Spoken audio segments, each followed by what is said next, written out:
සදේව සුබින්නතුනි අද දවසේ මෙමොතුම් දේශනාව සිදු කරනු ලබන්නේ පූජ්‍යපද හසලක සීල විමල ස්වාමින් වහන්සේ. අද දවසේ දායකත්වය ගෙන කටයුතු කරනු ලබනවා මෙමොතුම් ධර්මදේශනීය කර්මනාලිකාව තුළින් ලෝපුරා විසුරුවා හැරීම සඳහා පිළියන්දල පදිංචි පින්වත් මාතුපාල ලේකාමසම් මහතා සහ පින්වත් මාලා ලේකාමසම් මහත්මිය යන සත්පුරුෂ දෙපළ විසින් සදැහැති දායකත්වය දරා තිබෙනවා.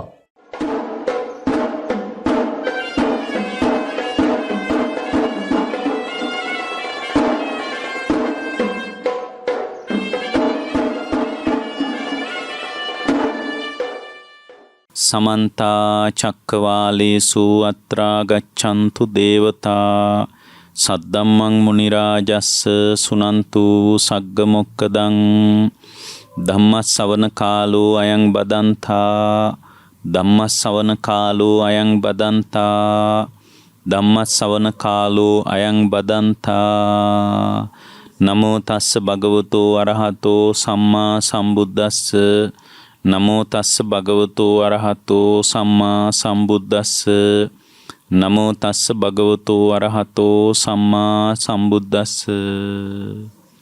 ඒ අපගේ ශාස්ත්‍රෝ සම්මා සම්බුදුරජාණන් වහන්සේට අපගේ নমස්කාරය වේවා.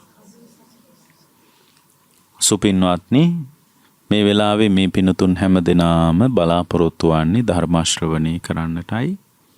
ඇත්තටම අපි මේ දීර්ඝ සංසාරය යන්නේ චතුරාර්ය සත්‍ය අවබෝධ නොවිච්ච නිසායි. ඒතර බුද්ධ ශාසනයේ මූලික අර්ථය තමයි චතුරාර්ය සත්‍ය අවබෝධේ කරා ශ්‍රාවකයව ආරාං යන්නේ.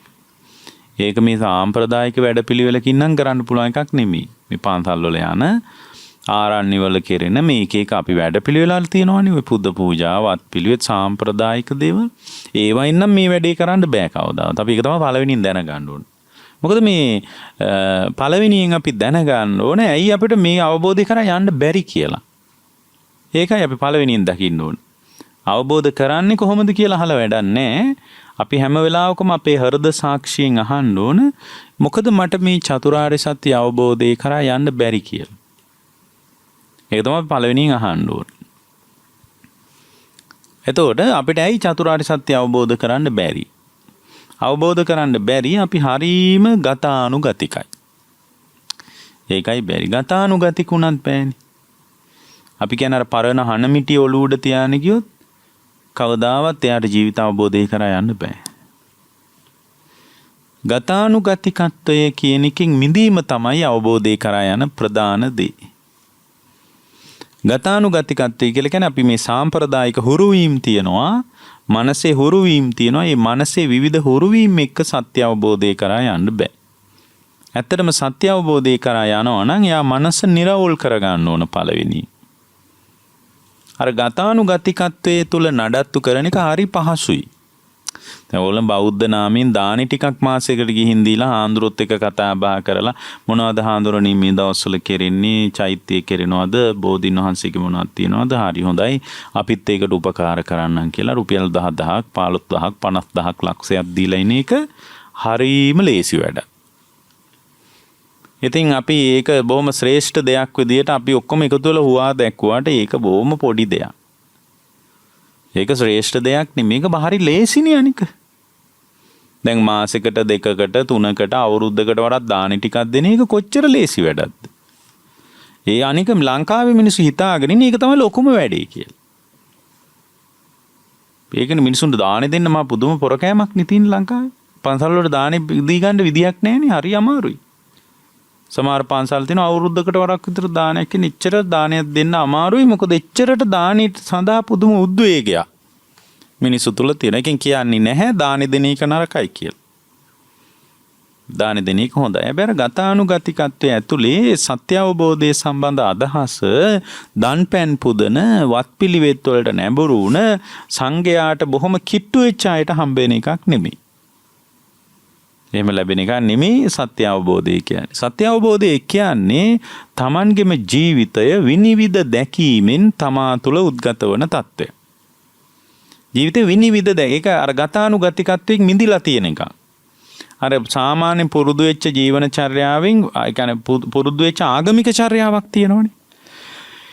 ඒ පුරුදු වෙච්ච ආගමික චර්යාවෙන් සම්පූර්ණයෙන් මිදිලා පවතින එකක් තමයි සත්‍ය අවබෝධය සම්බන්ධ සාකච්ඡාව. ඒ කියන්නේ මේ නිවන් දකින්න බැරි එක හේතුවක් තමයි මේ සාම්ප්‍රදායික අදහස් වල බැසගෙන ඉන්න එක. මුල් බැහැගෙන ඉන්නවා සමහර අය. එතකොට මේ මුල් බැහැගත්ත සාම්ප්‍රදායික අදහස් ඇතුලේ අපිට උදව්වක් තියනවා නරක දේවල් නෙමේවා. දැන් පන්සලට නොයන මිනිසුන්ට වඩා පන්සල් වලට එන මිනිසු හොඳයි. තියෙන ප්‍රශ්නේ මේ පන්සල් වලට එන මිනිස්සු සෝවාන් වෙන්නේ නැහැ. ඒකයි තියෙන ගැටලුව. පන්සල් වල එන්නේ නැති මිනිසුන්ට වඩා පන්සලට ඇවිල්ලා දානි හැන්දක් පූජා කරලා යන මිනිස්සු කොච්චර ශ්‍රේෂ්ඨයිද? හැබැයි ඒගොල්ලෝ ශ්‍රේෂ්ඨ වුණාට ඒගොල්ලෝ සෝවාන් නම් වෙන්නේ නැහැ. දැන් කියන්න ඕනනේ. ඒ කියන්නේ මේ නිතර බෝක්කු වලට වෙලා ඉඳගෙන ඉන්න තරුණයන්ට වඩා දහම් පාසල් උගන්වන්න එන ගුරුවරු, දහම් පාසල් ඉගෙන ගන්න එන ළමයි කොච්චර හොඳයිද? හැබැයි ජීවිතේට ලංකාවේ දහම් පාසල් වලින් සෝවාන් වෙන්න බෑ. ඒ වගේම අපේ බණ අහලා ඔය දහම් පාසල් වලට එහෙම ලියන්නත් එපා. එතකොට විභාගේ පාස් වෙන්නත් බෑ. අපි කියන බණ අහලා දැන් අපි කියනවා ජාතිය කියන එක අපි තෝරනවා. අපි තෝරන විදිහට එහෙම දහම් පාසල් එහෙම ගිහින් ලියන්න එපා විභාග වලට. අනිවාර්යෙන්ම ලකුණු නැහැ. ඇයි? මේ අපි කියන්නේ සත්‍ය අවබෝධය සම්බන්ධ පණිවිඩය ඔය ගුරුවරු දන්නෙත් නැහැ. පේපර් බලන අය දන්නෙත් නැහැ. එතකොට යාළුට හිතෙන්නේ මේක වෙන මොකක්ද කතාවක් වගේ. ඇයි ඒගොල්ලෝ අර පොත දිහා බලන උගන්නපුවයිනේ පොත් හදලා තියෙන්නේ මේ කෙලස් තියෙන ලාමක මිනිස්සු ටිකක් නේ හදලා තියෙන්නේ. ඒව මේ ධර්ම අවබෝධයක් තියෙන අය හදලා නෙමෙයිනේ. ඒ නිසා ධර්මාචාර්ය විභාගේ පාස් වුණාට යාට කවදාවත් හොවන්න වෙන්න බෑ. එහෙනම් මේ ඒවා නරකයිද නෑ. ඉතින් ඒවට එන අය නිවිලානේ අර අයට වඩා හොඳයිනේ. අර පාරේ බෝක්කු වල කඩපිල් වල නිකන් සිගරට් බිබි අරක්කු බිබි ඉන්න මිනිසුන්ට වඩා පන්සල් ලැබසුරු කරන වෙහෙර විහාරස්ථාන වලට එන මිනිස්සු බොහොම හොඳයි. ඒ මිනිස්සු ඇත්තටම හොඳයිනේ. බෝක්කු වල ඉන්න මිනිසුන්ට වඩා හොඳයි. දැන් ওই සමහර මේ අය සින්දුත් ලියනවා මේ සමහර පැවිදි අය පවා එහෙම කරනවා නේද? මේ නිකන් බෝක්කු වල ඉන්න මිනිස්සු හොඳයි වගේ කියලා. පන්සල් වලට එන අයට වඩා මේ මිනිස්සු හරි ශ්‍රේෂ්ඨයි. පන්සල් වලට එන අය වත් පිළිවෙත් දිනු කරන අය ශ්‍රේෂ්ඨයි. සමහර සින්දු වල එහෙම තියෙනවා. ඉතින් මේ පාරේ ඉන්න මිනිසුන්ගේ තියෙනවා ශ්‍රේෂ්ඨ ගතිගුණ. පන්සල් එන අයගේ වත් පිළිවෙත් දිනු කරන අයගේ බොරු ප්‍රෝඩාකාරී ජීවිත තියෙන කියලා එහෙම නෑ. හරිම හොඳ මිනිස්සු පන්සල් වලට එන්නේ. ස්වාමීන් වහන්සේලා ඇසුරු කරන්නේ බොහොම අවංක මිනිස්සු. ඒගොල්ලන්ගේ තියෙනවා හෘද සාක්ෂි තේතමනයක් තියෙනවා. පන්සල් වලට ඒතර සමහර අය කියනවා පන්සල් වලට දෙන්න එපා මේ දෙන්න ඕන හිඟන්න ඕනට අර මේ ඉතින් ඔය කියන අය හිඟන්න උන්ටත් පන්සල් වලට කාටවත්ම දෙන අය නෙමෙයි. එහෙම කියන්නේ. යම් කෙනෙක් සංඝයාට උපකාර කරන්නේද ඔහු යාචකයන්ටද උපකාර කරනවා. ඔහු දාසයන්ටද උපකාර කරනවා. ඔහු සියල්ලන්ටම උපකාර කරනවා. ආරාමීට ගිහින් සද්දා ඉන්ද්‍රිය හදාගත්ත මිනිසුන්ට මේ මහා පාරෙත් හෘද සංවේදීකමක් තියෙනවා. ඒ නිසා ආරාම වලට පන්සල් වලට මේ උපකාර කරන එන යන මිනිසුන්ගේ ශ්‍රේෂ්ඨත්වයක් තියෙනවා. හැබැයි යාලට අවංකව කියන්න ඕන සෝවාන් වෙන්න බෑ. දැන් මේ මාතෘකාව තියෙන නිසායි මම කියන්නේ. ඒතර සෝවාන් වෙන්නේ අවබෝධයෙන්. මොන අවබෝධයෙන්ද? සත්‍ය අවබෝධයෙන්. මොකද්ද සත්‍ය කියලා අවබෝධ කරන්න තියෙන්නේ? සත්‍ය කියලා අවබෝධ කරන්න තියෙන්නේ මේ සත්වයේ පුද්ගලයක ආත්මීය ස්වභාවයකින් මමත්වයකින් මගේ කියලා ගත්ත කමකින් ලෝකය තුරුල් කරගත්තට එහෙම ලෝකේ තුරුල් කරගෙන වාසය කරන්න බැරි බව. එහෙම තුරුල් කරගෙන ලෝකයේ මත පදිංචි වෙලා ඉන්න බැරි බව එයාගේම සිතින් දකින්න එකයි කරන්න ඕනේ. එතකොට එහෙම දකින්නකොට එයාට පොඩි දේවල් තියෙනවා. දැන් ලෝකේ තියෙනවා සිහිය පිහිටුවා ගන්න ක්‍රම. ඒගොල්ලෝ කියන්නේ හැම වෙලාවකම ඉරියව් පවත්වද්දී Tamanගේ ඉරියව්ව තුල සිහිය තියාගන්න කියලා. ඒ නිසා ගච්ඡන්තෝවා ගච්ඡාමීති පජානාති. යනකොට යන බවට සිහිය තියාගන්න කියනවා. ටිතෝවා නිසින්නෝවා සයානෝවා කියලා අපේ ප්‍රධාන ඉරියව් හතරක් තියෙනවනේ. ඇවිදින එක, වාඩි වෙලා ඉන්න එක, නිදාගෙන ඉන්න එක, හිටගෙන ඉන්න එක. ඔච්චරයි ඉරියව්. තිට්ටං චරන් නිසින්නෝවා සයානෝවා. ඔය ඉරියව් පවත්වද්දී ඒ ඉරියව් පවත්වනකොට ඒ ඉරියව්ව මත සිහිය තියාගෙන ඉන්න කියලා කියනවා. එහෙම හිටියාම හොඳයි කියලා ලෝකේ කියනවා. දැන් සිහිය පිටවා ගැනීම ගැන ඇමරිකාව වගේ රටවල් වලත් උනන්දුවක් තියෙන. හැමෝම කියන්නේ එහෙම ඉරියව් මත සිහිය පැවැත්වුවාම බොහොම හොඳයි කියලා. එහෙම හොඳ නෑ. ඒක හොඳ මේක නෙමෙයි.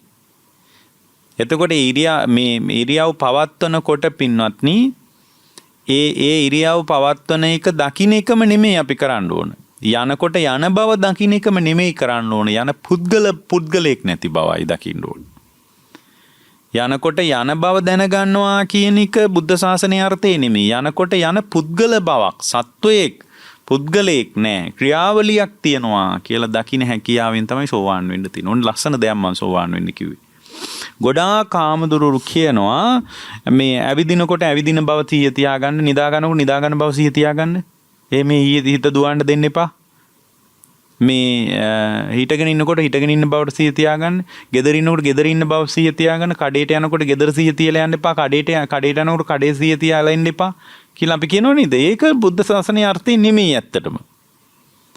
එහෙමනම් අපි බුද්ධ ශාසනයේ අර්ථය මොකක්ද? මේ ඉරියව් පවත්වනකොට ක්‍රියාවලියක් සිද්ධ වෙනවා. නමුත් පුද්ගලයෙක් නැති බව දකින්න එක. මේ පුද්ගල බව කියන එක තමයි සසරට අපිව ගැට ගහලා තියෙන්නේ. පුද්ගල බවක් ආරෝපණය කරලා බලනකම් තමයි දුක හටගන්නේ. ඒක තමයි දුක හට ගැනීමේ ප්‍රධාන පොට. ප්‍රධාන තැන. මොකද්ද ප්‍රධාන තැන?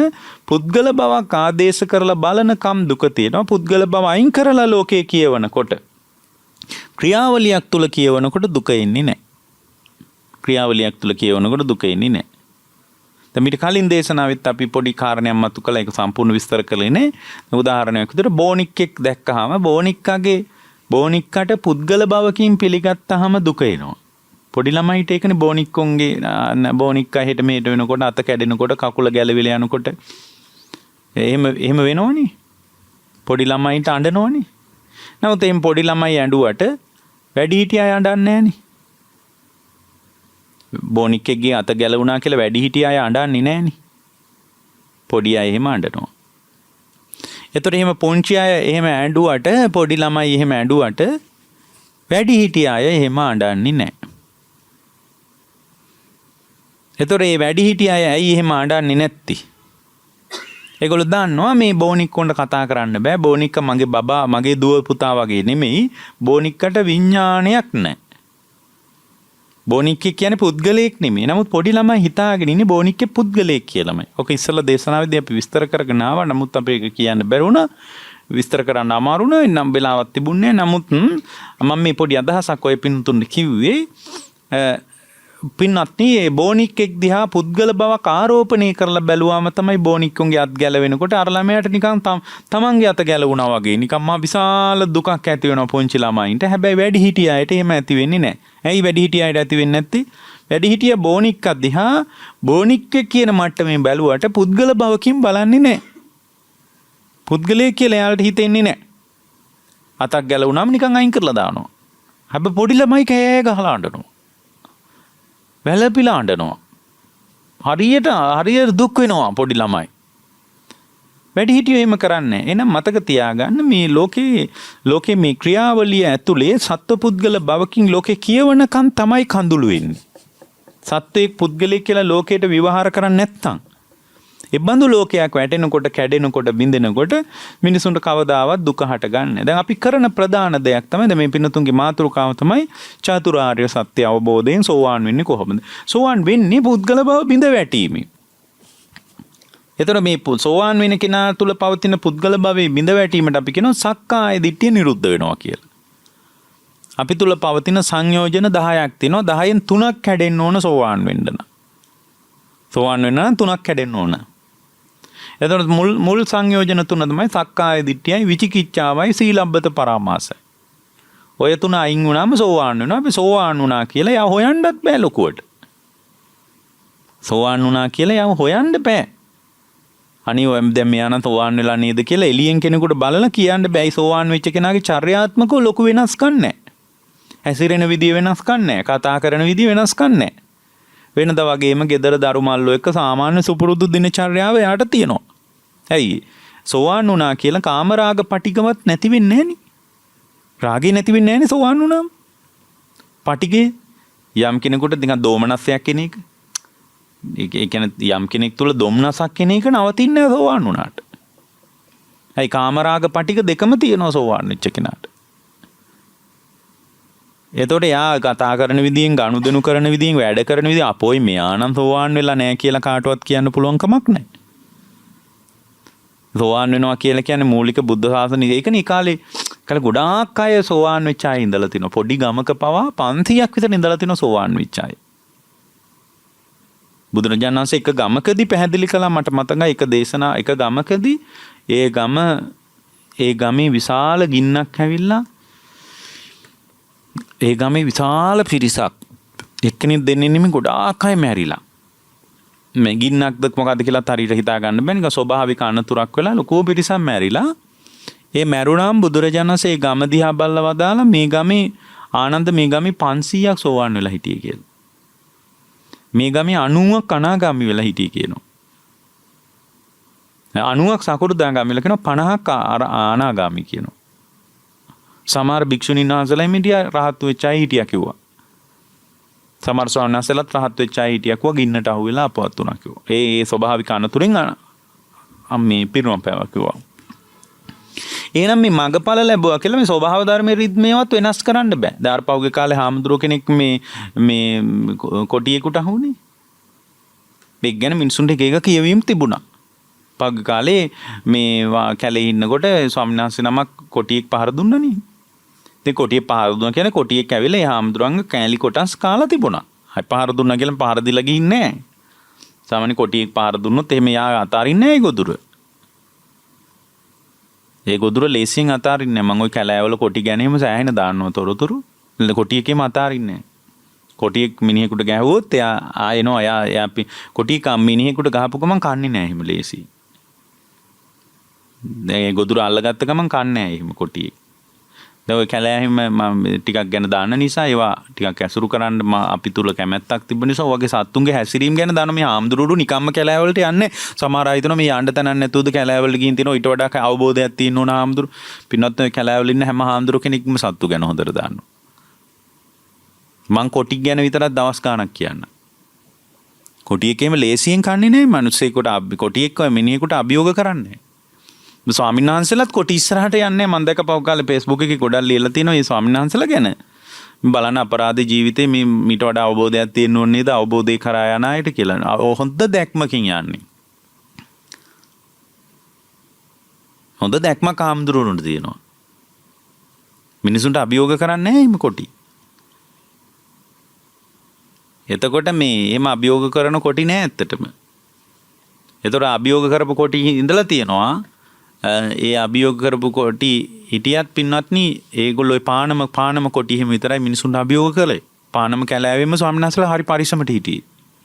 පානම කැලෑවෙම ගියපු ස්වාමීන් වහන්සේලා හරි පරිස්සමට හිටියේ. මොකද පානම හිටපු සමහර කොටි මිනිසුන්ට අභියෝග කරපු අවස්ථා නැතුවාම නෙමෙයි.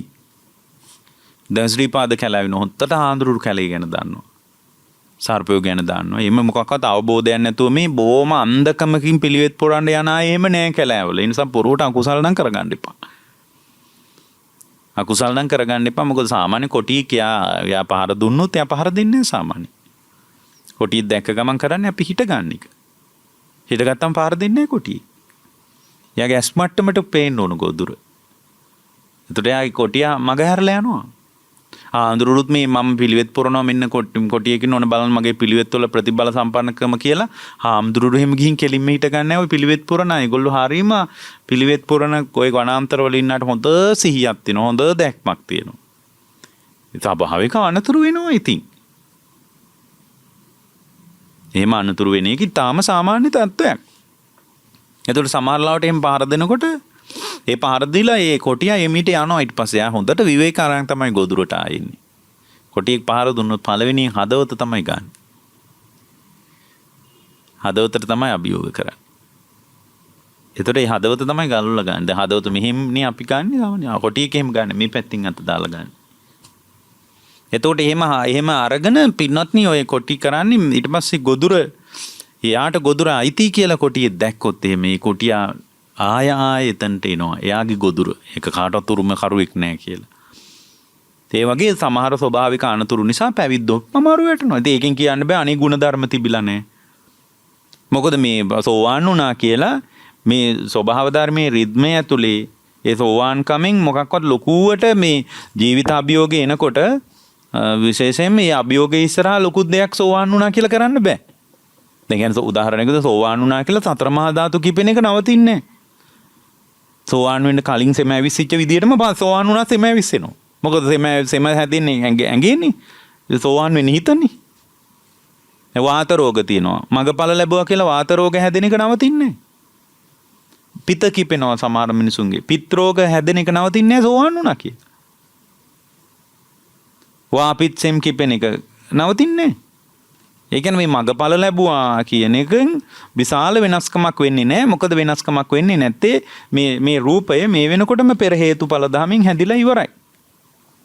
ඒ නිසා මිනිස්සු හිතාගෙන ඉනවා මේ මගපල අවබෝධය කියන්නේ මහා වෙනම ලෝකයේ අමුතු කොටසක් කියලා. ඒ අමුතු කොටසක් නෙමෙයි මේ බුදුරජාණන් වහන්සේගේ ධර්මයේ මත යම් කෙනෙක් ප්‍රඥාව මත යෙදෙනකොට ඒ ප්‍රඥාව මත යෙදෙන කෙනාගේ එක්තරා විතාම පාරිශුද්ධ වූ මානසික අත්දැකීමක්, එක්තරා දිට්ඨි විසුද්ධියක්. එයාගේ දර්ශනයේ එක්තරා පාරිශුද්ධ අවකාශයක්. ඒ අවකාශය තමයි මූලික තත්ත්වය. හැබැයි අවකාශයට එකතු වෙන කෙනා අනිවාර්යෙන් භාවනා කරන්න ඕන. ඒ කියන්නේ මතක තියාගන්න මේ සෝවාන්කම ගැන තියෙන නිසා මම කියන්නේ සෝවාන් වෙන්න බෑ මේ කාලේ භාවනා කරන්න නැති කෙනෙකුට. කවුරු හරි කියනවනම් භාවනා කරන්න නැතුව මං සෝවාන් කියලා ඒක පොඩ්ඩක් විශ්වාස කරන්න අමාරුයි ටිකක්. මේ කාලේ බෑ. හැබැයි සෝවාන් වෙන්න පුළුවන් ගොඩාක් අය ලංකාවේ දැන් ඉන්නවා. දැන් අපිට හම්බ වෙනවා සෝවාන් වීම දක්වාම හොඳ ප්‍රඥාවක් තියෙන අය අපිට හම්බ වෙනවා. ඒතර සෝවාන් වෙනකොට අපි කරන්නේ වෙනදා වගේම ගමන් බිමන් ඔෆිස් යන ඒවා, වැඩට යන ඒවා, උයන පිහින ඒවා, කන බොන ඒවා වෙනවා වෙනස් වෙන්නේ නැහැ. හැබැයි එයා තුල ලස්සන දෙයක් තියෙනවා. මොකද්ද?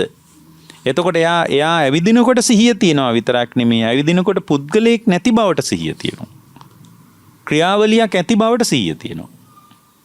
ඇවිදිනකොට ඇවිදින එක මත සිහිය තියෙනවා කියන එක ශ්‍රේෂ්ඨ දෙයක් නෙමෙයි. ඇවිදිනකොට සත්වපුද්ගල භවකින් ගන්න බැරි ක්‍රියාවලියක් පමණක් සිද්ධ වෙන පරණ හේතුන් නිසා හටගත්ත ඵල ධර්ම ටිකක් තියෙනවා. ඒවා හේතු නිරුද්ධ වීමෙන් නිරුද්ධ වී යනවා කියන පැහැදිලි අවබෝධයක් තියෙනවා. ඒ අවබෝධය තමයි සෝවාන් වෙච්ච කෙනාට තියෙන්නේ. එතකොට සෝවාන් වෙච්ච කෙනාගේ දර්ශනය තමයි යා මමත්වයකින් පුද්ගල භවකින් පිළි අරගෙන ලෝකේ ගනුදෙනු කරන්නේ නැතිකමක් එයා තුළ ක්‍රියාත්මකයි. එයා එක දෙයක් දන්නවා සිත විසින් ලෝකේ මවන බව. සිත විසින් ලෝකේ මවන බව දන්නවා. චිත්තේන නීයති ලෝකෝ චිත්තේන පරිකස්සති. චිත්තස්ස ඒක ධම්මස්ස සිත නමු එකම ධර්මයකට වසඟයට ගිහින් තියෙනවා ලෝකේ. චිත්තස ඒක ධම්මස්ස. සිත නමු එකම ධර්මයක් තියෙනවා. ඒකම ධර්මයට ලෝකේ වසඟයට ගිහින්. යයි බලන්නකෝ. සිතින් ලෝකේ මවා ගන්න. සිතින් මවාගත්ත ලෝකේ තමයි එළියට ආරෝපණය කරන්නේ. සිතින් මවාගත්ත ලෝකේ එළියට ආරෝපණය කරනවා. සිත වික්ෂිප්ත වුණාම එළියට ලෝකේ ආරෝපණය කරන්න බැරි වුණාට පස්සේ එළිය ලෝකේ අඳුන ගන්න බෑ. අඳුන ගන්න බෑ. චිත්තේන නීයති ලෝකෝ. පින්වත්නි භාග්‍යවතුන් වහන්සේ වදාළ කොහොමද? සිතින් තමයි ලෝකේ අරමුණු කරගන්නේ. චිත්තේන නීයති ලෝකෝ. සිතින් තමයි ලෝකේ අරමුණු කරන්නේ. ලෝකේ අරමුණු කරන්න වෙන තැනක් තියෙනවද බලන්නකෝ. ඇසට ලෝකේ මුණ ගැහින්නේ නැහනේ. සිතටයි ලෝකේ මුණ ගැහින්නේ. ඒ කියන්නේ ඇසට පුළුවන් දෘෂ්ටි මාත්‍රය දකින මාත්‍රය තුල ඇසට පුළුවන් රූපය හසු කර දීමට විතරයි. ඒ දෘෂ්ටි මාත්‍ර ක්‍රියාවලිය තුල ඇසට පුළුවන් ඇසේ උපරිම ධාරිතාවය තමයි රූපය හසු කර දීම. එච්චරයි. ඒ රූපය හසු කරලා දීපු ගමන් මේ ඇසේ කෘත්‍යය ඉවරයි. එතනින් එහාටම දිගුවක් විදියට ක්‍රියාත්මක වෙන්නේ සිත. හොඳට බලන්නකෝ. ආය පුළුවන් අලුත් රූප ඇසට හසු කර දෙන්න පුළුවන්. ඒ හසු කරලා දෙන්නත් හසු කරලා දීම ඇතුළේ රූප අඳුන ගන්නවත්, රූප විතර්ක කරන්නවත්, රූප විචාරන්නවත්, රූපේ අඳුන ගන්නවත්, රූපේ නිසා විඳින්නවත් පුළුවන් කමක් නැහැ. ඇසෙන් රූප විඳින්න බෑ. ඇසෙන් රූප අඳුන ගන්නත් බෑ. ඇසෙන් රූපේ විතර්ක කරන්නත් බෑ. ඇසෙන් රූප විචාරන්නත් බෑ. ඇසට රූප තණ්හාව හදා ගන්නත් බෑ. ඒ ඇස මත පතිත වෙන්නේ මොකද්ද? වර්ණ සටහන විතරයි. ආලෝකය ආදීන් උපකාරය ලැබෙනකොට චක්කු ප්‍රසාදේ මත පතිත වෙන්නේ වර්ණ සටහන විතරයි. අඳුනගන්නේ සිතින්. අඳුන ගැනීමට අපි කියනවා සංඥාව කියලා. විඳින්නේ සිතින්. ඒකට අපි කියනවා වේදනාව කියලා. ඒ දකින්න රූපයේ සම්බන්ධ දිගුවක් විදියට සිතුවිලි පරම්පරාවක් ඇති වෙනවා. ඒකට අපි කියනවා සංකාර කියලා. ඒ දැක්ක රූපේ විතර්ක කරන්න පුළුවන්. ඒක කියන රූප විතර්ක කියලා. ඒක ਵਿਚාරලා බලන්න පුළුවන්. ඊයේ දැක්ක රූප, හෙට දකින්න ඉන්න රූප ආදි වශයෙන් මේ ඒ රූපේ සම්බන්ධ ਵਿਚාරන්න පුළුවන්. කළු සුදු බවක්, උස මහත බවක් දැක්කහම වටකුරු බවක්, රවුම් බවක් ඇහැට දැක්කාම විචාර ගන්න පුළුවන්. ඒකට කියන රූප විචාර කියලා. රූප විචාර කියනවා. ඒතර මේ වගේ මේ ඔක්කොම ආйти කොහෙටද? සිතට. ඒකයි බුද්ධ ශාසනය කියන්නේ චිත්තේන නීයති ලෝකෝ. චිත්තේන නීයති ලෝකෝ. මේ සිතින් තමයි පින්වත්නි අරමුණු දෙසට මේ අත්දකින අරමුණු දෙසින් ලෝකේ පමුණුවා ගන්න. චිත්තේන නීයති ලෝකෝ. ලෝකේ ආйти සිතට. ලෝකේ ඇසට ආйти එකක් නෙමෙයි. ලෝකේ කවදාවත් ඇසට ආйти නැහැ. එතකොට මේ චතුරාර්ය සත්‍ය අවබෝධ කියන්නේ මෙන්න මේක දකිනවා. මේ ක්‍රියාවලිය දකිනවා. සාමාන්‍ය ලෝකයේ කෙනෙකුට තියෙන්නේ අවබෝධාත්මක හැඩයක් නෙමෙයි. ලෝකයේ කෙනෙකුට තියෙන අවබෝධයේ පදනම් කරගත් අවකාශයක් නෙමෙයි. ලෝකයේ තියෙන්නේ අවබෝධයට අදාළ පදනමක් නෙමෙයි, පරිචයක් නෙමෙයි. ලෝකෙට මුලා වෙච්ච කම. කොහොමද මුලා වෙලා ඉන්නේ? එයා හිතනවා මේ ලෝකය සත්‍ය වශයෙන් පවතින බව. බාහිර ලෝකේ සත්‍ය වශයෙන් පවතින බව. එයා තව දුරටත් හිතනවා මේ බාහිර ලෝකේ මට ඕන විදියට පාලනය කරන්නත් පුළුවන් බව. එයා තව දුරටත් හිතනවා බාහිර ලෝකය මම මගේ වසඟේ පවත්වන්න ඕන කියලා. එයා හිතනවා බාහිර ලෝකේ මගේ වසඟේත් පවත්වන්න ඕන කියලා. එයා තව දුරටත් හිතනවා මේ බාහිර ලෝකය අපි කියන්නේ ඇසට හම්බ වෙන ලෝකේ, කනට හම්බ වෙන ලෝකේ. ඒකනේ බාහිර ලෝකේ කියන්නේ. ඇසට ගෝචර වෙන ලෝකේ, කනට ගෝචර වෙන ලෝකේ, නාසයට ගෝචර වෙන ලෝකේ, දිවට ගෝචර වෙන ලෝකේ, කයට ගෝචර වෙන ලෝකේ. මේ ආදි වශයෙන් ඔබට ගෝචර වන බාහිර ලෝකය පින්වත්නි මේ අපේ පුද්ගල ස්වභාවයක් තියෙනවා. පුද්ගල ස්වභාවය මොකද්ද? සෝවාන් නොවිච්ච කෙනාගේ ස්වභාවය අපි තේරුම් ගමු ඉස්සෙල්ලා. සෝවාන් නොවිච්ච කෙනාගේ ස්වභාවය තමයි අපි ඇසට ආදේශ කරලා බලමු. ඇසෙන් අත්දකින්න ලෝකේ පදනම් කරගෙන මේ ඇසහරහා ලෝකේ හඹාගෙන යන කමක් තියෙනවා. සෝවාන් නොවුනාම හැමදාමත් හඹාගෙන යන කම. ඒක තමයි එක. හැමදාම ඇසෙන් අත්දකින්න ලෝකේ හඹාගෙන. ඒ කියන්නේ හඹාගෙන යනවා. ඒ හඹාගෙන යනකොට එයාට ඇසට ගෝචර වෙන ලෝකයෙන් අතෘප්තිකර බවක් එයාට තියෙනවා. ඒ කියන්නේ තෘප්තිමත් නැහැ. රූප දැක්කම ඇති කියලා එකක් නැහැ. ආය අලුත් ඒවා බලන්න ඕන. ඒකට අනුරූපී තව අලුත් ඒවා හොයනවා. කණෙන් ඇති හිතෙන්නේ නැහැ. ශබ්ද ඇහුවාම අපි සින්දුවක් ඇහුවාම ඒ ගායකයන්ගේ ආය සින්දු හොයන්න හිතෙනවා. එයා කියපු අලුත් සින්දු අහලා බලන්න හිතෙනවා. එතකොට ඒකට තමයි මේ ලෝකේ මේ තාක්ෂණික ලෝකේ බව ලෑස්ති කරලා තියෙන ඇල්ගොරිතම් එක කියන්නේ ඒකනේ. එතකොට ඒක මේ කියන්නේ ලෝකයට අදාළ දෙයක් ඒක. එතකොට එයාගේ පළවෙනි එක මොකන්ද? මේ අවබෝධයක් නැති කෙනාගේ ලෝකේ මේ අවබෝධයට හරියන විදිහට නෙමෙයි ලෝකේ ලෑස්ති වෙලා තියෙන්නේ. කවදාවත් අවබෝධයකට හරියන විදිහට ලෝකේ සූදානමක් නැහැ. ඒක පින්වත්නි තේරුම් ගන්න. ඒක තමයි පාරවලින් පෘථග්ජන මට්ටමේ ස්වභාවය. හොඳට මේ ටික තේරුම් ගන්න. එතකොට ඔයාලට තේරෙවි ඇයි මට සෝවාන් වෙන්න බැරි කියලා. ලෝකේ සෝවාන් කරන්න අපි දඟලන්න ඕනේ නැහැ. අපි හැම වෙලාවකම උත්සාහ කරන්න. ඇත්තට මේ සෝවාන් වීම කියන්නේ මහා පුදුම පිළිසරණ. එයා සතර අපායට කවදාවත් වැටෙන්නේ නැහැ. අනික එයා දුගතිය යන්නේ. එයාට අනික එදිනෙදා ගෘහස්ත කාමභෝගී ජීවිතයේ අභියෝගයක් නෙමෙයි. එයාට එයාගේ ඇතුළාන්තේ කනස්සල්ලටපත් වෙන්නේ නැහැ. ඒක කොච්චර හොඳයිද? එයාට ලෝකේ වෙනස් කරන්න කියලා හිතෙන්නේ නැහැ. එයාට අරගල නැහැ, උද්ඝෝෂණ නැහැ, වැඩ වර්ජන නැහැ. එයා හැම වෙලාවකම අර අවස්ථාවට ප්‍රතිචාර දක්වන්න ලෑස්ති. ඒ අවස්ථාවේ අර සිත වික්ෂිප්තව හැසිරෙන්නේ. දැන් අපේ හිත වික්ෂිප්තව හැසිරෙනවනේ. අපිට මේ වෙලාවේ අමනාප කෙනෙක් එක්ක එකතු වෙන්න බෑනේ. ඇයි? එයා අමනාප වෙලා තියෙන්නේ මේ වෙලාවේ නෙමෙයිනේ. මේ වෙලාවේ අමනාප කෙනෙක් හම්බ වෙන්නේ නැහැනේ. අමනාප බවට එයාට අතීතේ මතකයක් තියෙනවා. ඊ අමනාපුණා, ගිය මාසේ අමනාපුණා, ගිය මාසේ මෙහෙම කළා, අරම කළා, අපේ පරම්පරාවට මෙහෙම කළා, අපේ දරුවන්ට මෙහෙම කළා කියලා එන මතකයක් තියෙනවා. මේ වෙලාවේ කවුරුත් අමනාප ආය මේ වෙලාවේ මුණ ගැහෙන්නේ නැහැ. අමනාපකම දැනෙන්නේ හිතටනේ. ඇහැට අමනාප රූප හම්බෙන්නේ නැහැනේ. සිතේ තමයි අමනාපකම් තියෙන්නේ. මේකනේ අමනාප වෙච්ච අයට මනාප වගේ පෙන්වන්න පුළුවන් උඩි. සිතේ අමනාපකම තියෙන නිසා ඕනනම් සිතේ අමනාපකම නොපෙන්වා ඉන්න පුළුවන්. දැන් ගතේ නම් අමනාපකම තියෙන එක නොපෙන්වා ඉන්න බෑ. ඒ ගත මේ ප්‍රකටයිනේ හැට පේනෝනේ. සිතේ අමනාපක දෙම තිබ්බාව අමනාපකම යට කරලා මිනිස්සු ප්‍රෝඩාකාරී විදිහට මනාපයි වගේ පෙන්නනවා. එතකොට යමනාපකම රැඳී තිබෙන්නේ කෙලෙස් එක කවලම් වුණු අතීත ආවර්ජනාවත් එක්ක.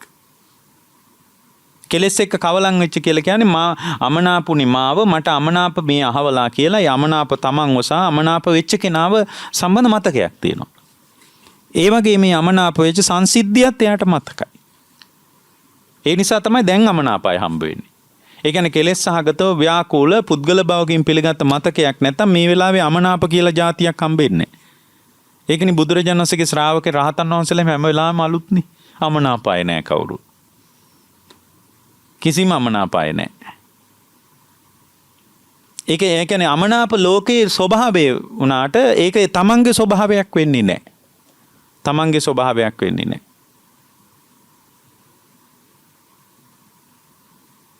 ඒක තමන්ගේ ස්වභාවයක් නෙමෙයි. එතකොට දැන් අර ලෝකයේ ස්වභාවය අමනාපුණත් එයා තුල අමනාපකම ඇතුලෙන් පැන නගින්නේ. අපි දැන් බලන්නකො ලෝකේ අමනාප නොවුනත් අපි අමනාපයි. ලෝකේ අමනාප නොවුනත් අපිට නිකන් උපකල්පන වෙනවා එයත් අමනාප ඇති කියලා. මිනිස්සු ඒකනේ සැකේ එහෙම උපද සෝවාන් වෙනකොට සැකේ නැහැනේ විචිකිච්ඡාව එහෙම. සක්කාය දිට්ඨි විචිකිච්ඡිතංච සීලබ්බතං වාපි යදත්ති කිංචි චතුහ පායේහිච විප්පමුත්තෝ චචාබිටානානිය බබ්බෝ කාතුම් කියලා සෝවාන් වෙච්ච කෙනා ගැන රතන සූත්‍රය තෝරලා තියෙනවා. සක්කාය දිට්ඨිය නැහැ. සක්කාය දිට්ඨි විචිකිච්ඡිතංච විචිකිච්ඡාවක් නැහැ. සැකයක් නැහැ. දැන් අපිට හරියට සැකනේ තියෙන්නේ. ගෙවල් පෞල් ජීවිතේ උනත් හරියට කෙලින් ඉස්සරහට යන්නේ නැත්නම් ඒකනේ සැකයිනේ. ස්වාමියාට බිරිඳ සැකයි. බිරිඳට ස්වාමියා. පින්වත්නි ඒතකොට සැක කරන්නේ ඇයි? සැක කරන්නේ පාලනය කරන්න යන නිසානේ. කවුද ලෝකේ පාලනය කරලා තියෙන්නේ? කාටද පාලනය කරන්න පුළුවන්? ඔයාට ඔයාගේ සිතුවිලි ටිකවත් පාලනය කරන්න බැරි. ඒකවා කොහොමද බිරිඳගේ සිතුවිලි පාලනය කරන්නේ? ඒක දැක්ක ගමන් පාලනය කරන්න හිතෙන්නේ. බිරිඳට පුළුවන් ද ස්වාමියාගේ සිතුවිලි පාලනය කරන්න? එයා හතර වටේට කැරකිලා ගෙදර එන්නේ. ගෙදර ආවට පස්සේ පුළුවන් ද මේ ස්වාමියා ඉතින් වැඩක් නැහැ මේක පාලනය කරන්න බෑ. මේ පාලනය කරන්න බැරි බව ඔය පින්නතුන්ලා හොඳට අවබෝධ කරගෙන වාසය කරන එක විතරයි ජීවිතේ දෙන එකම පිළිසරණ. ආයෙ වෙන කිසිම විසඳුමක් නම් පින්නත්නි නැහැ. බොරුවට විසඳුම හොයලා තේරුමක් නැහැ මේ தත්ත්වය අවබෝධ කරගන්න. ඉතින් අවබෝධ කරාට පස්සේ ලෝකේ පාලනය කරන්න යන්නේ. පාලනය කරන්න නොයන තාක්කල් හරීම සහනදායී ජීවිතයක් තියෙනවා. ලෝකේ පාලනය කරන්න යන හැම වෙලාවකම අසහනයටපත් වෙනවනේ සිත. පින්නත්නි මතක තියාගන්න මම මේ පහුගිය දවස්වල දේශනාවල දරුවවත් පාලනය කරන්න යන්න එපා. කිසි මිනිහෙක් පවුරුවක් පාලනය කරන්න යන්න එපා. ඒතර පාලනය කරන්න නොගියොත් එයාලට කවරක් වෙයිද? කිසිවක්වත් වෙන්නේ නැහැ. ඇයි? ඔය හැමෝගෙම ජීවිතේ නිකම්ම ලැබිච්ච නිකන් ඉබේ පහළ වෙච්ච ඒවා නෙමෙයි. හැමෝගෙම ජීවිතේ කර්මීය බලපෑමක්, අවිද්‍යාවේ බලපෑමක්, තණ්හාවේ බලපෑමක්, එයාගේ කුසල සංස්කාරයන්ගේ බලපෑමක්, අම්මා තාත්තගෙන් ජන්මේ ලැබුණාට ඒ වගේ සංසිද්ධි ගොඩකින් හැදිච්ච එකක් තමයි මේ සත්‍යය කියලා කියන්නේ. විශේෂයෙන් මේ මනුස්ස ලෝකේ ආපු අයගේ ජීවිත ඇතුලේ ගොඩාක් කතා තියෙනවා. ඒ කතා සංසාරයට අදාළයි. ඉතින් සංසාරයට අදාළ සියලු කතා මව් කුසෙන් බිහිවීම ප්‍රාමාණික සාක්ෂි විදියට අරගෙන එතනට ගොඩනගන්න යන්න එපා. දරුවගේ අහිමිවීම පව අම්මා කෙනෙක් බලාපොරොත්තු වෙන්න ඕන. මගේ ජීවිතේ පවතිද්දී මගේ දරුවගේ ජීවිතේ පැවැත්ම සම්පූර්ණ වැටෙන්න පුළුවන්. ඒ කියන්නේ මම මොන බෙහෙත් දුන්නත් මොන විදියට කැවුවත් පෙව්වත් නැහැවුවත් ඇඳුවත් කෙරෙව්වත් එයාව අභියෝග ඒක අවබෝධයෙන් හිටියට පස්සේ හරි ලේසිනේ ජීවිතේ. ඒ කියන්නේ මිනිසුන්ගේ ජීවිතේ අවබෝධයක් නැති නිසා තමයි මේ පීඩාකාරී බවකට ඔය පින්නතුන්ලා එකතු වෙලා ඉන්නේ. මේ පීඩාව නවතින්නේ නැහැ. ඒ නිසා ඔයගොල්ලෝ පළවෙනියෙන් තේරුම් ගන්න පින්වත්නි මේ ඔයගොල්ලන්ට තියෙන්නේ අවබෝධ කරගන්න ඔයගොල්ලන්ගේ ජීවිතේ. ඔයගොල්ලන්ගේ ජීවිතය අවබෝධ කරනකොට මුළු ලෝකෙම අවබෝධ වෙන්න පටන් ගන්නවා. මොකද ලෝකය කියන්නේ ඔයගොල්ලන්ට මනසට මේ මොහොතේ වැටහෙන ටික.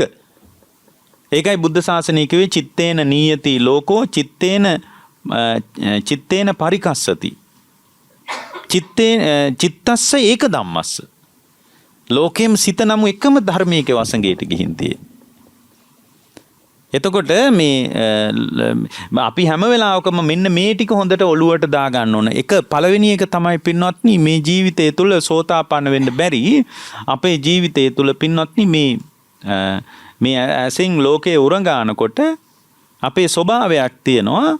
හැම වෙලාවකම අලුත් රූප හොයාගෙන යන එක. මේ කනට නාසයට ඔක්කොටම අදාළයි. නමුත් ඒ හැම එකටම අදාළ කරලා අපිට මේ දේශනාව කියන්න බෑ, වෙලාව යනෝනේ. එතකොට මේ අපේ ස්වභාවය තමයි මේ හැම වෙලාවකම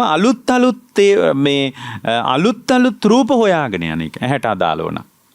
ඒ කියන්නේ කොච්චර ලස්සන රූප ලැබුණත් තෘප්තිමත් නැහැ. සහනදායි නැහැ. වයසට ගියත් අලුත් රූප හොයනවා. දැන් අපේ කාලේ ඉවරයිනි කියලා වයසට ගියයි කියනෝ නේද? තනිකර බොරුනේ. අපේ කාලේ ඉවරයි දැන් ඕගොල්ලන්ගේ කාලේ කිව්වට එයාගේ වෙන ලෝකෙක ඉන්නේ. යාගේ වෙනම ලෝකෙක ඉන්න බව දරුවෝ තේරුම් ගන්න ඕන. ඇයි මේ කෙලෙස් සහිත සිතක් තියෙන කෙනෙක්නේ අවුරුදු 80ක් ගියත්. ඒකනේ අවුරුදු 80ක් ගියත් සමහර අයට විවාහ වෙන්න හිතෙනවා. ඒවා ලෝක ධර්ම විදියටයි දකින්න ඕන. සමහර වයසක අය මේ සමහර තරුණ අය බැඳලා ඉන්නේ. ලෝකෙත් එහෙම වෙලා තියෙන්නේ. එහෙම වෙන්නේ ඇයි? ඒක මේ කෙලෙස් සාගත සිතේ ස්වභාවය. ඒක ගරහන්න ඕන තත්වයක් නෙමෙයි.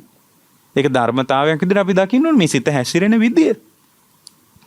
ඒක මේ චෝදනා කරන්න, දෝෂ ආරෝපණය කරන්න ගරහන්න ඕන එකක් නෙමෙයි. මිනිසුන්ගේ සිත් වැඩ කරන විදිය ඒක. මේ සත්‍ය අවබෝධය කරා යන්න බැරි වුණොත් අපි හැමෝගෙම සිත් ඔය වගේ තමයි.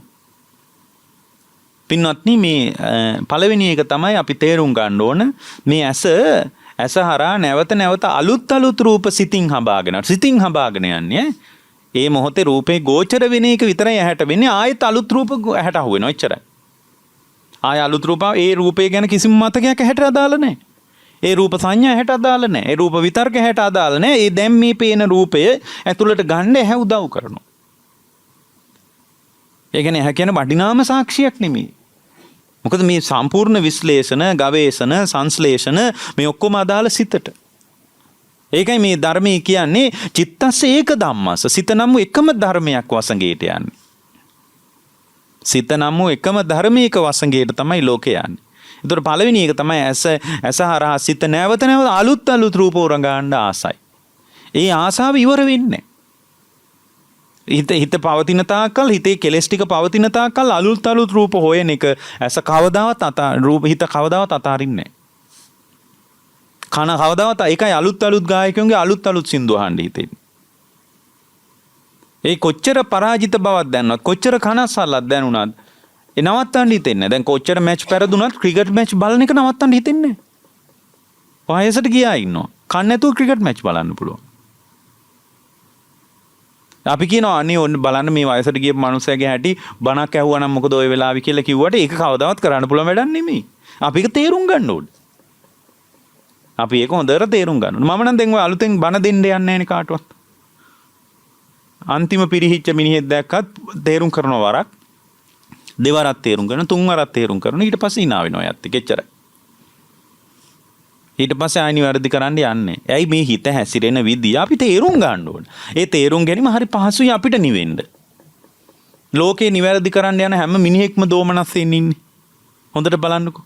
ලෝකේ නිවැරදි කරන්න ගියපු හැම මිනිහෙක්ම පටිගයෙන්, ගැටුමින්, පුදුම කේන්තියකින් ඉන්නේ. ඉතින් ලෝකේ සුවපත් කරන්න ගිහින් අපි මොකටද කේන්ති ගන්නෙ? ලෝකේ සුවපත් කරන්න ගිහින් අපි කේන්ති ගන්නේ කිසි තේරුමක් නැහැ. ලෝකේ මෙහෙම සුවපත් කළ නොහැකි ලෝකයක් ඇති බවට අපි අවබෝධ කරගන්නවා. අවබෝධ කරලා සුවපත් වීම මෙයයි කියලා පැත්තකට වෙනවා. සුවපත් වෙනවා නම් මේ බුදුරජාණන් සේමනේ. ඉමේ ධම්මා කුසලා, ඉමේ ධම්මා කුසලයක් කියනවා, අකුසලයක් කියනවා පැත්තකට වෙනවා. මෙයයි ධර්මයේ කියනවා, මේක අධර්මයේ කියනවා පැත්තකට වෙනවා. ඕනනම් අධර්මයේ අල්ලගෙන ඉස්සරහට යන්නත් පුළුවන් කැමති කෙනෙකුට. ඕනනම් ධර්මයේ අල්ලගෙන ඉස්සරහට යන්නත් පුළුවන්. එහෙනම් මේක අපි තේරුම් ගන්න ඕනේ. මේ චිත්තේන නියති ලෝකෝ චිත්තේන පරිකස්සති චිත්තස්ස ඒක ධම්මස. සිත නම් එකම ධර්මයක වසඟයට යනවා කියන එක හොඳට තේරුම් ගන්නේ නැතුව කාටවත් සෝවාන් වෙන්න බෑ. චතුරාර්ය සත්‍ය අවබෝධ කරගන්නත් පුළුවන් කමක් නැහැ. එහෙනම් පළවෙනි එක තමයි මේ සිත ඒ වසඟයට යන්නේ ඇස කන් නාසය දිවකය මනස හරහා. සිත වසඟේ කරා පමුණුවන්නේ. එතකොට මේ සිතේ ඒ කියන්නේ මූලික දේ තමයි අවබෝධය කරා යන්න බැරි මේ සිත විසින් ඇස හරහා ඇස උපයෝගී කරගෙන ඒක පාවිච්චි කරලා අලුත් රූප උරගාන්න බලනවා. සිතින් තමයි උරගාන්නේ. ඇසේ පදනම බොහොම පොඩි එකක් ඇත්තටම. ඇසේ සීමාමයි හරි පොඩි. ඇයි මේ වෙලාවේ රූපේ විතරනේ ඇහැට අහුවෙන්නේ? අනික ඒ වෙලාවෙත් දින සියලු රූප අහු වෙන්නේ නැහනේ. ත්‍රිමාණයක් විතරනේ ඇහැට ගෝචර වෙන්නේ. මාන තුනයි ඇහැට අහු වෙන්නේ.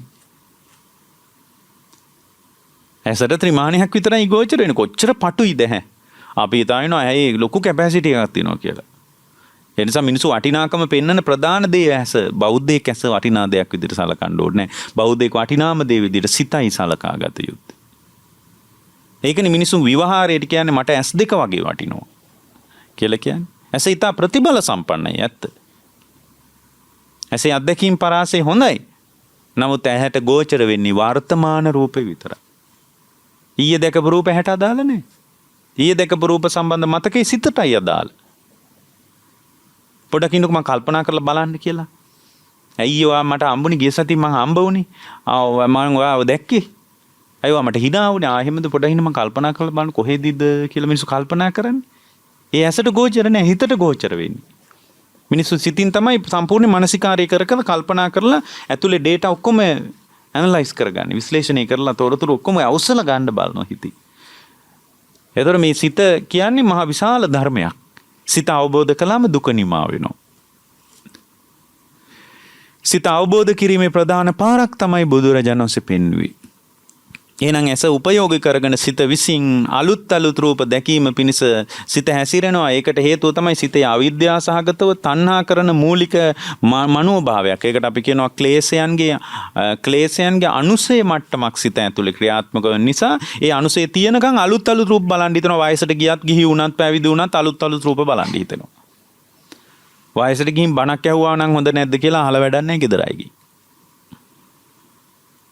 ඇයි ඕවා බලන්නේ කියලා අහලා වැඩක් නැහැ. ඇයි ඕවා අහන්නේ බලන්නේ. එහෙම අහන්නේ. ඇයිද එහෙම අහන්නේ නැති මට්ටමට දහිත Tamanගෙම සිත හැසිරෙන විදිය සිතේ ස්වභාවය දැක්කම කොච්චර සංසුන්ද බලන්න. ලෝකේ වෙනස් කරන්න හිතෙන්නෙම නැහැනේ. ලෝකේ බය කරන්න හිතෙන්නෙම නැහැ. ලෝකෙත් ඇති ගන්නවන්න හිතෙන්නෙම නැහැ. දෙවෙනි කාරණේ තමයි පින්වත්නි මේ සිත විසින් මේ ඇස උපයෝගී කරගෙන අලුත් රූප උරගාන්න යනකොට පින්වත්නි ඒ අලුත් රූප වලින් සම්තෘප්තිමත් නොවන බවක් හිතේ තියෙනවා. හඹාගෙන යෑමක් තියෙනවා සම්තෘප්තිමත් නොවන බවක් තියෙනවා. ඒ සම්තෘප්තිමත් නොවන නිසා ලෙඩ ඇඳේ ඉඳලා හරි කමක් නැහැ. අලුත් රූප වලින් සම්තෘප්තිමත් වීම බලාපොරොත්තු වෙනවා. අපි දෙවණියට දැනගන්න ඕන සිත කවර ආකාරයක රූප ඔස්සේ හෝ සම්තෘප්තිමත් විය නොහැකි බව. මේ සිත සම්තෘප්තිමත් විය හැකියයි. කවදා හෝ තෘප්තිමත් කරන්නේ යයි කල්පනා කළොත් තමයි තෘප්තිමත් වීම පිණිස හඹාගෙන යෑමක් තියෙන්නේ. මේ සිත වනාහි සම්තෘප්තිමත් කොට අවසන් කළ නොහැකි ධර්මයක් කියලා දැක්ක ගමන් සංසුන්නේ. තුන්වෙනි කාරණේ තමයි මේ සිත විවේක ගන්නවන්න ඕන හැම වෙලාවකම. ධර්ම අවබෝධ කරන්න නම් සිත විවේක ගන්නවන්න ඕන. සිතට විවේකයේ වමනයි.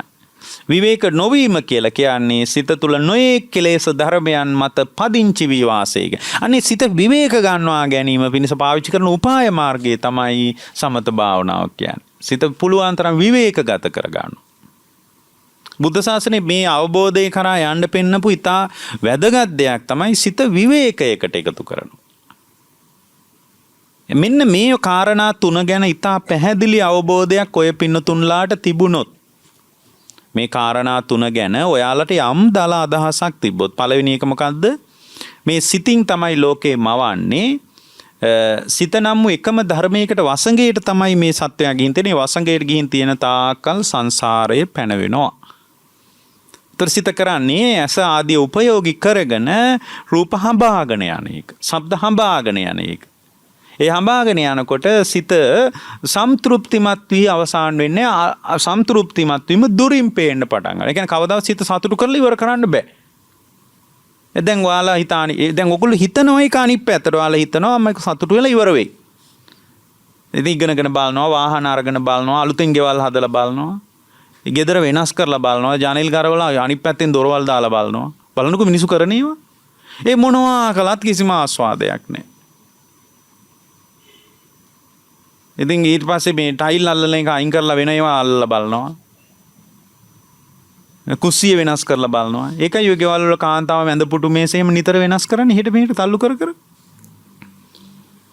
එතකොට යාලා හිතනවා මේ වෙනස්කම් ඇතුලේ මොකක් හෝ සම්තෘප්තිමත් බවක් ආස්වාදජනක බවක් ඇති වෙයි. ඒ ආස්වාදයක් නැතුවම නෙමෙයි වරුපයක් අමාරක් තියෙනවා පොඩි ආස්වාදයක්.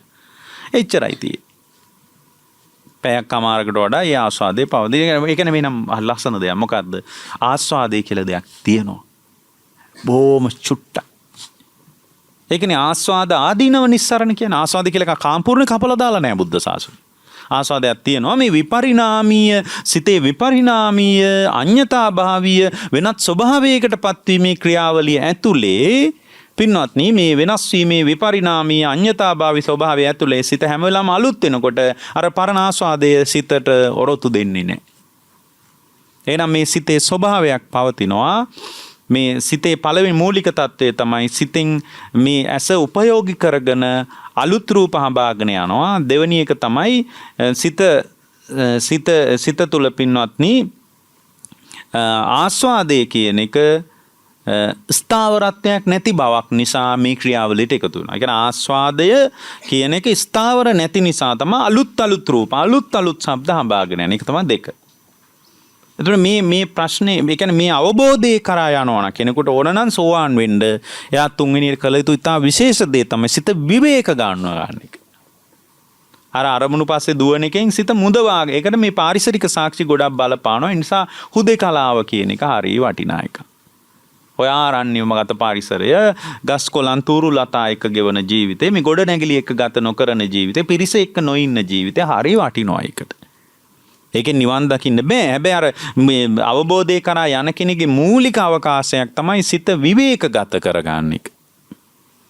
අවබෝධය කරා යන කෙනෙක් අනිවාර්යයෙන්ම කළ යුතු දෙයක් තමයි සිත විවේකගත කරගන්න. ඒ සිත විවේකගත කර ගැනීම කියන එකට උදව් කරා. ඒක තමයි සමත භාවනා කරනවා කියන්නේ. සමත භාවනා කරනවා. ඒ විවේකගත වුණු සිතක ස්වභාවය විවේකගත වුණු සිතක ස්වභාවය තමත් සිතකින් විමසලා බලනවා. ඊට පස්සේ සිත විවේකගත කරගන්න ආනාපාන සති භාවනාව වගේ එකක් කරනවා. ඒකෙන් නිවන් දකින්නේ නැහැ කවුරු. ඒ විවේකයේ පිණිස ආරම්මනග්‍රාහීව අර සිත වෙනද වගේ අරමුණු පස්සේ හඹාගෙන නොයන මට්ටමට සිත තියාගන්න බලන්න බෑ. තියාගන්නත් බෑ. සිත විසිරෙනවා. මිනිසු කියන්නේ භාවනා කරද්දී සිත විසිරෙනවා කියලා. අනේ හාඳුරනි භාවනා කරන්න බෑ හිත විසිරලා යනවා නෑ වෙන වෙලාවටත් විසිරෙනවා. ඒ විසිරෙන බව ඒ වෙලාවට පේනවා. ඒකයි සමහර අය කියන්නේ වෙන මේ ටීවී බලද්දී නම් මොකුත් වෙන්නේ නෑ භාවනා කරද්දී විසිරෙනවනේ හාඳුරනි හිත. ඒ විසිරෙනවා කියලා කියන්නේ ඇත්තටම ඒ වෙලාවේ විසිරුණා ඊට කලින් විසිරුන්නේ නෑ නෙමෙයි. හැම වෙලාවකම සිත විසිරුණා. උදාහරණයක් විදිහට දැන් හුස්ම දිහා බලාගෙන ඉන්නකොටනේ හුස්ම වැටෙන බව පේන්නේ. ආස්වාස ප්‍රාස්වාසයේ දිසා කායානුපස්සන මේ ආනාපාන සතිය වඩනකොටනේ හුස්ම දිහා පේන්නේ. නැතු ඒ වෙලාවට හුස්ම පේනවා ඒ වෙලාවට හුස්ම වැටෙනවා ඊතුරු වෙලාවට හුස්ම වැටෙන්නේ නැහැ නෙමෙයිනේ. ඒ වෙලාවට හුස්ම වැටෙනවා අනිත් වෙලාවට හුස්ම වැටෙන හැම වෙලාවකම ආස්වාස ප්‍රාස්වාස කෙරෙනවා. නමුත් ඒක ප්‍රකට වුණේ දිහා බලාගෙන ඉන්නකොටනේ. අන්න ඒ වගේ මිනිස්සු කියනවා භාවනා කරද්දී හිත විසිරෙනවා කියලා. නෑ පින්වත්නි සිත කොහොමත් විසිරෙනවා. අර භාවනා කරනකොට විසිරෙන බව තේරෙනවා. ඒක කුසලයක් ඒක. මගේ සිත විසිරෙනවා කියලා කවුරු හරි කියනවා නම් ඒ මනුස්සයාගේ සිත ඒක කුසලයක්. එයාගේ සිත මිනිසුන්ගේ සිත කොහොමත් විසිරෙනවා. රූප ශබ්ද ගන්ධ රස පොට්ටබ්බ ධම්ම පැත්තට මිනිසුන්ගේ සිත විසිරෙනවා. හැබැයි විසිරෙන බව මිනිසුන්ට තේරෙන්නේ නෑනේ. ඒතර විසිරෙන බව තේරෙන එක මහ විශාල කුසලයක්. විසිරෙන බව දැනෙනවා නම් තේරෙනවා නම් ඒ විසිරෙන බව දැනෙන තේරෙනකම කියන්නේ මා අග්‍ර කුසලයක්. ඒක පොඩි පහේ කුසලයක් නෙමෙයි. ඒක මහා ශ්‍රේෂ්ඨ කුසලයක්. මිනිසුන්ට විසිරෙනවා කියලා කියනවා නම් මං කියන්නේ ඒක හදක්ෂකමක් හිතේ. එතකොට මේ පින්වත්නි විවේකය සිත අර විවේකගත කර ගැනීම පනස තමයි සමත භාවනා කරන. විවේකගත වුණාම සිතේ ස්වභාවය තේරුම් ගන්නවා. ඒ සිත ස්වභාවය තේරුම් ගැනීම තමයි චිත්තානුපස්සනාව වඩන්නේ. ඒ සිත ඇති වෙමින් නැති වෙමින් යන රිද්මය දකින්න තමයි විදර්ශනා කරන්නේ. ඒකෙන් සෝතාපන්න මාර්ගයට එකතු වෙනවා. බලන්නකො පොඩි රිද්මයක් තියෙන්නේ. එතකොට මූලික දේ මොකද්ද? මූලික දේ තමයි මේ ඇස පාවිච්චි කර මේ සිත රූපේ හඹාගෙන යනවා, ශබ්ද හඹාගෙන යනවා, කන එතකොට හඹාගෙන අලුත් ශබ්ද වලට සිත එකතු වෙනවා, අලුත් රූප වලට සිත එකතු වෙනවා. ඒ අලුත් ඒවා කොච්චර බැලුවත් සම්තෘප්තිමත් වෙන්නේ නැහැ කියලා දකින්න දෙවණි එක. කියන්නේ හිත සතුටු කරලා ඉවර කරන්න බෑ. ඒ නිසා තුන්වෙනි එක විවේකයට එකතු වෙනවා. විවේකයේ උදෙසා සමත භාවනාව පාවිච්චි කරනවා. එතකොට සිත ගොඩාක් විවේකයටපත් වෙලා සිත සසල වෙනවා. සසල වුණාට පස්සේ සිතේ ස්වභාවය තේරුම් ගන්න චිත්තානුපස්සනාව වඩනවා. ඒ සිත ඇති වෙන නැති වෙන රිද්මයේ තේරුම් ගන්න විදර්ශනා කරනවා. ඒ ඇති වෙන නැති වෙන රිද්මයේ තේරුම් ගන්නකොට ඥානයක් උපදිනවා. පින්වත්නි මේ ඇති වෙන නැති වෙනකම ඇති වෙච්ච තැනම නැති වෙලා යනවා මිසක් මේ ඉතිරි නැතුව නිරුද්ධ වී යන ස්වභාවයක් ගැන තිතට දැනෙන්න ගන්නවා. එතකොට යා මාර්ගයට එකතු වෙනවා. එතනින් යා ඵලයටපත් වෙනවා. ඕන් ඔය ටික හරියට කළොත් ඔෆිස් යන ගමන් වැඩ කරන ගමන් හොඳ ස්වාමින් වහන්සේ නමක් ඇසුරු කරගෙන ඕක කරගන්න පුළුවන්. ඇසුරු කරන්නත් ඕනේ මේ බණ තියෙන්නේ ඕන තරම් YouTube එකේ. අප ආයෝජන පොඩ්ඩක් කරගෙන එහෙම කරගෙන යද්දී එයාටම දැනෙනවා Taman සංසුම් බව. ඒ කියන්නේ අර කලබලයක් ලෝකේ වෙනස් කරන්න දඟලන මහ විශාල දැඟලිල්ලක් මේ ලෝකයට යහපතක් කරන්න කියලා එහෙම නෑ ලෝකයට යහපතක් කරන්න බෑනේ අපිට. කොහොමද ලෝකයට යහපතක් කරන්නේ? කොයි යහපත් වෙච්ච ලෝකයක් කොහෙද තියෙන්නේ? දැන් පාලකයෝ යහපත් වෙලාද? නෑ. යාචකයෝ යහපත් වෙලාද? නෑ. පූජකයෝ යහපත් වෙලාද? කොච්චර නීති හැදුවත් පාලකයෝ යහපත් වෙයිද? යාචකයෝ යහපත් වෙයිද? පූජකයෝ යහපත් වෙයිද? ඇයි? පින්වත්නි, ඒ තම තමන්ගේ සිත් පෙර හේතුඵල ධමෙන් හැදිච්ච ඒවා වෙනස් කරන්නේ කොහොමද? ඒක වෙනස් කරන්න බෑ. ඒ වෙනස් කරන්න බැරි බව හොඳට අවබෝධ කරගෙන මෙන්න මේ කියපු දේවල් ටික කළොත් එයා සෝතාපන්න ඵලයටපත් වෙනවා. පොඩි දේවල් ටිකක් කරන්න තියෙනවා. අපි හිතන්නේ සෝවාන් වෙන ලොකු දේවල් කරන්න ඕන කියලා. එහෙම එකක් නැහැ. අරහත්ත්වයටපත් වෙන්න නම් ටිකක් ලොකු දේවල් ටිකක් කරන්න තියෙනවා. නමුත් අරහත්ත්වයටපත් වෙන්නේ සෝවාන් වුණාට පස්සේනේ. ඒ නිසා මේ කාලේ අපි හැමෝම කතා කරන්නේ සෝවාන් වෙන විදිය ගැන. සෝවාන් වෙන්නේ එක පාරවල් කියන්න පුළුවන්. හැබැයි මේවා පාවිච්චි කරන කෙනෙක් තුල සෝතාපන්න සෝවාන් වුණාම හරි ලස්සනයි ජීවිතේ. කවදාවත් එපා වෙන්නේ නැහැ. බිරිඳ එපා වෙන්නේ නැහැ. ස්වාමියා එපා වෙන්නේ නැහැ. දරුවෝ එපා වෙන්නේ නැහැ. ගෙදර කුඹුර වතු පිටි රැකියාව එපා වෙන්නේ නැහැ. සමහර බීතියක් උපදිනවා කෙනෙකුට මට එපා වෙයි කියලා කවදාවත් එපා වෙන්නේ නැහැ. එපා නොවන ලස්සන ජීවිතයක්. එපා වෙන්නේ සසර. ජීවිතේ එපා වෙන්නේ නැහැ. සසර එපා වෙන්නේ කොහොඳයිනේ. ඒතකොට ජීවිතේ එපා වෙන්නේ නැහැ. එයාට වෙනදට වඩා ජීවිතේ වටිනවා. ඒ නිසා අද මිනිසුන්ගේ ජීවිතේ වටින්නේ නැත්තේ ඇයි? ධර්මයක් නැති නිසා. ජීවිතය අතරින් දැන් මේ දවස්වල බලන්න එක එක වෘත්තීය වේදීන් සියදි විනාසා ගත්තා කියනවා මේ එක එක විදියට තමන්ගේ ජීවිතය අතහැරියගේ ඇයි? පින්වත්නි, කවදාවත් ජීවිත අවබෝධයට අදාළ පාරක ඉඳලා නැහැ ওই මෝඩ මිනිස්සු ටික. ජීවිතයේ අදාළ පාරක හිටියානම් ජීවිතේ වරදින්නෙත් නැහනේ. එයාට අභියෝගය ඇතුලේ නෙපෙන්නේ. ලෝකේ අභියෝගයක් යාට පේන්නේ නැහනේ. එයා හැම වෙලාවෙම ඇතුළ පරිස්සම් කරගෙන ඉන්නේ ගනුදෙනු කරන්නේ. තමන්ව වනසගෙන ලෝකේ ගනුදෙනු කරන්නේ නැහනේ. ඒ නිසා ධර්මයක් තියෙන මිනිහෙකුට වරදින්න විදියක් නැහැ. ඒ නිසා ඔය හැම දිනාටම ජීවිත අවබෝධය, ධර්මාවබෝධය පිණිස මේ හෝරාවක ධර්මානුශාසනාව හේතුපකාර වේවා කියලා අපි මෛත්‍රියෙන් ප්‍රාර්ථනා කරනවා.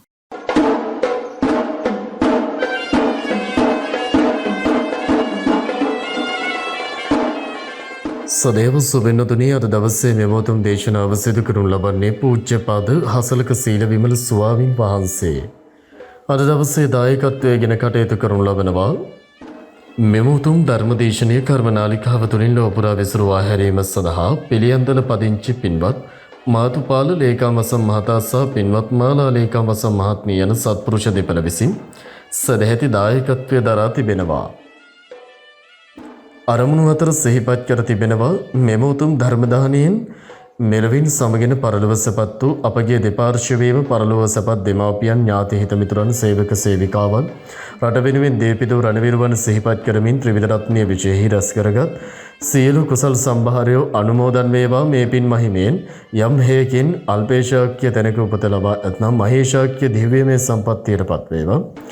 සුගතිගාමීව සිටින්නේ නම් එම සම්පත් වර්ධනය වේවා. භවයෙන් භවයට සසර සැරිසරන තාක්කල් සතර අපා දුකකටපත් නොවි කල්යාණ මිත්‍ර සේවනීය ලැබමින් උතුම් වූ චතුරාර්ය සත්‍ය ධර්මය අවබෝධ කර ගැනීම පිණිස මේ උදාර පින පාරමිතාවක්ම වේවා. ජාති ජරා ව්‍යාධි මරණ වලින් පිරි මේ භව ගමන නිමා කර අවසානයේ අමා මහ නිවන් සුවයෙන්ම සැනසෙත්වා. මෙම උතුම් ධර්ම දානයෙන් ජනිත වන ඒ මහා කුසලය පස්පව් දසා කුසල් කරන බාලයින්ගේද අසත්පුරුෂයන්ගේද පාප මිත්‍රයන්ගේද ඇසුර නොලැබේවා. දානාදී පින්කම් කරන ශීලාදී අනන්ත ගුණයෙන් පූර්ණ වූ විදර්ශනාවාදී භාවනා වඩන සත්පුරුෂයන්ගේද කල්යාණ මිත්‍රයන්ගේද බුද්ධාදී ආර්ය මහෝත්තමයන්ගේද ඇසුරම ලැබේවා. සියලු සංඝරත්නයට මෙහෙණින් වහන්සේලාට උතුම් වූ චතුරාර්ය සත්‍ය ධර්මයේ අවබෝධය පිණිස මෙම කුසල් උපකාර වේවා. සුජීවත්ව සිටින දෙපාර්ශ්වයේම ඥාති මේ හිතමිත්‍රාදීන්ට සේවක සේවිකාවන්ට රණවිරුවන්ට නිදුක් නිරෝගී සුව දීර්ඝායුෂ ලැබේවා. තුනුරුවනේ ආශිර්වාදය ලැබේවා. ගෞරවනීය ධර්මදේශකයන්න් වහන්සේට නිදුක් නිරෝගී සුව චිරජීවනයේ සැලසේවා. මේ ධර්ම දානමය පුණ්‍ය කුසල අනුමෝදන් වේවා. මෙම උතුම් ධර්ම දානීය සදහා සදහෙදිදායකත්වයෙන් කටයුතු කළ මාතුපාල මහතා සහ මහලා ලේකම් වසම් මහත්මියටත් එම පින්වතුන්ගේ පවුල්වල ලොකුඩා හැම දිනාටද අතීත භවයන්හිදී සිදු කරගත් කුසල අකුසල කර්මයක් නිසා වර්තමානයේ විදවන යම් කර්ම විපාකයක් ඇතනම් මෙම උතුම් ධර්ම දානමය කුසලය හේතුවෙන් එම විදවන කර්ම භංග වේවා, අහෝසි වේවා. කායික මානසික සැනසෙල්ල උදා වේවා.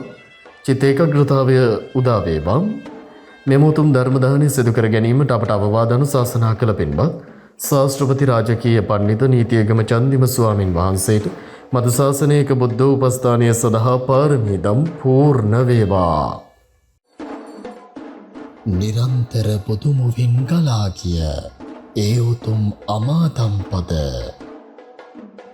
ලොව පුරා ගෙන යාමේ මාහැඟි උතුම් පුණ්‍ය කටයුත්තේ නියැලෙන කර්ම රූපවාහිනී විකාශනය වන දායකත්ව ධර්මදේශනා සඳහා දායකත්වය දැරීමට ඔබත් කැමති නම් අපට කතා කරන්න 0.704 113 113